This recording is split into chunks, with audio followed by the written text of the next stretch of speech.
ہم دیکھتے ہیں کہ یہودی مذہب میں وہ استعمال کرتے ٹرمپٹ لوگوں کو بلانے کے لیے. لکھا گیا اولڈ ٹیسٹیمنٹ میں in the book of numbers chapter number 10 verse number 1 سے 3 میں خدا کہتے ہیں موسیٰ علیہ السلام سے آپ 3 چاندی کے ٹرمپٹ بناؤ. ٹرمپٹ اس کو کہا جاتا ہے نا, ٹرمپٹ.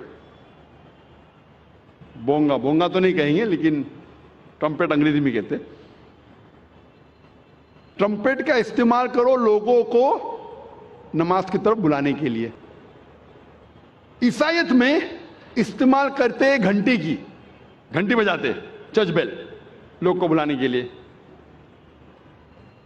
کئی قبیلے میں ڈھول کا استعمال ہوتا ہے لوگ کو بلانے کے لیے. اسلام میں استعمال ہوتی ہے انسان کی آواز, اور انسان کی آواز یہ جتنے اعلیٰ ہے ان سے کہیں بہتر ہے اور سریلی ہے. کان کو سریلی ہونے کے علاوہ اس کے اندر ایک پیغام بھی ہے. آذان کا میں ذکر کر رہا ہوں, جو آذان جو ہوتی ہے لوگوں کو صلاح کے لیے بلانے کے لیے. آواز سریلی ہونے کے علاوہ یہ افسوس کی بات ہے کہ بمبئی شہر میں جو مسجدوں میں آذان ہوتی ہے, افسوس کی بات ہے اکثر یہ آذان سریلی نہیں ہوتی, کان کو تکلیف زیادہ دیتی ہے. رہنمائی کے بدلے تکلیف زیادہ دیتی ہے. آپ اگر حرمین کی آذان سنیں گے, مکہ کی یا مدینہ کی, ماشاءاللہ آپ کا دل خوش ہو جاتا ہے. وہ آذان آپ کو رب کی یاد دلاتی ہے. بمبئی شہر میں جو آذان ہم سنتے ہیں تکلیف زیادہ دیتی. سب آذان نہیں, اکثر. ہمیں کوشش کرنا چاہیے کہ ہمارے مؤذن کو اکٹھا کر کے ان کو تربیت دینا چاہیے, پریکٹس دینا چاہیے کس طریقے سے آذان دینی چاہیے. کیونکہ آذان کے وجہ سے جب میں انٹرویو کرتا ہوں کئی نو مسلم کو, میں کئی نو مسلم کو جانتا ہوں جو صرف آذان کے وجہ سے اسلام قبول کیے. میں پوچھتا ہوں اکثر نو مسلم سے, آپ کو اسلام میں سب سے زیادہ پسندیدہ چیز کیا لگی؟ اکثر لوگ کہتے ہیں توحید اور کئی چیزیں. کچھ لوگوں نے مجھ سے کہا وہ آذان اتنی اچھی ہے کہ جب بھی آذان سنتا ہوں میں دل میرا باغ ہو جاتا ہے, دل خوش ہو جاتا ہے. تو ہمیں کوشش کرنا چاہیے کہ ہمارے مؤذن جو ہے اس شہر میں ان کی تربیت کرے کہ کس طریقے سے صحیح آذان دینا چاہیے. اور جیسے میں کہہ رہا تھا کہ آذان سریلی ہونے کے علاوہ ایک پیغام دیتی ہے ہمیں. افسوس کی بات ہے کہ اکثر مسلمان آذان کی معنی جانتے ہی نہیں. تو مسلمان نہیں جانتے تو غیر مسلم کیسا جانے. اور میں ایک واقعہ آپ سے کہنا چاہتا ہوں, اور یہ حقیقت واقعہ ہے.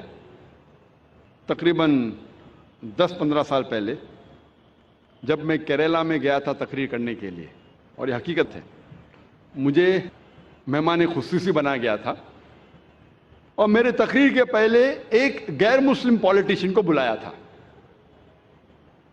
اور اپنے تقریر میں ہر پولیٹیشین جو غیر مسلم ہے کوشش کرتا ہے کہ اگر مسلم گیدرنگ دیکھتا ہے تو وہ تعریف کرے گا اسلام کی.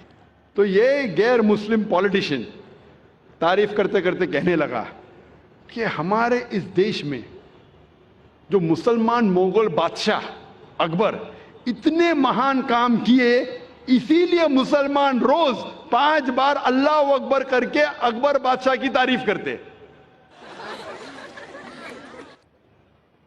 آپ سمجھ رہے ہیں جوک ہے, جوک نہیں حقیقت ہے, اور میں خود گواہ ہوں. میں سٹیج پہ بیٹھا تھا, اچھا میرے تقریر کے پہلے اس نے کہا, تقریر میں نے اس کی غلط فہمی کو دور کیا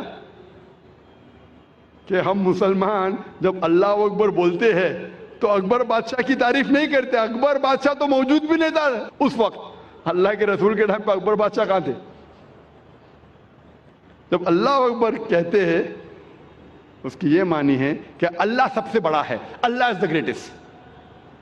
اسی لیے ہر مسلمان کا فرض ہے کہ کم از کم وہ آذان کی معنی کو جانے تاکہ خود کے دل پہ اثر ہو, اور ساتھ ساتھ جو لوگ کو اس کی معنی نہیں پتہ ہے، غیر مسلمانوں کو نہیں پتہ ہے، ان لوگوں کو اس کی معنی بتائے۔ اور اذان میں ہم 4 بار دہراتے اللہ اکبر اللہ اکبر اللہ اکبر اللہ اکبر، اللہ سب سے بڑا ہے، اللہ سب سے بڑا ہے، اللہ سب سے بڑا ہے، اللہ سب سے بڑا ہے۔ اشہد ان لا الہ الا اللہ، میں گواہی دیتا ہوں اللہ کے علاوہ کوئی معبود نہیں، میں گواہی دیتا ہوں کہ اللہ کے علاوہ کوئی معبود نہیں۔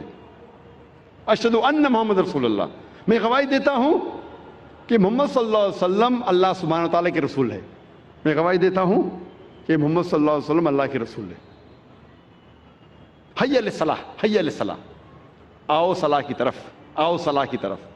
حی علی الفلاح، حی علی الفلاح، آؤ فلاح کی طرف، آؤ فلاح کی طرف، آؤ کامیابی کی طرف، آؤ کامیابی کی طرف، آؤ اچھے کام کی طرف، اچھے کام کی طرف۔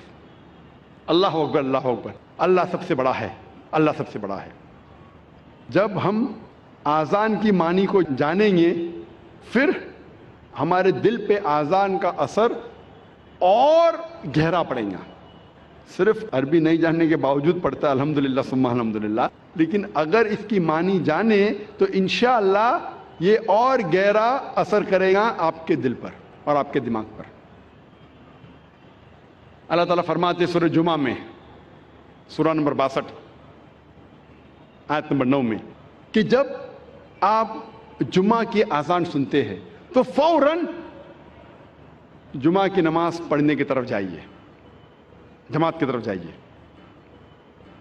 اذان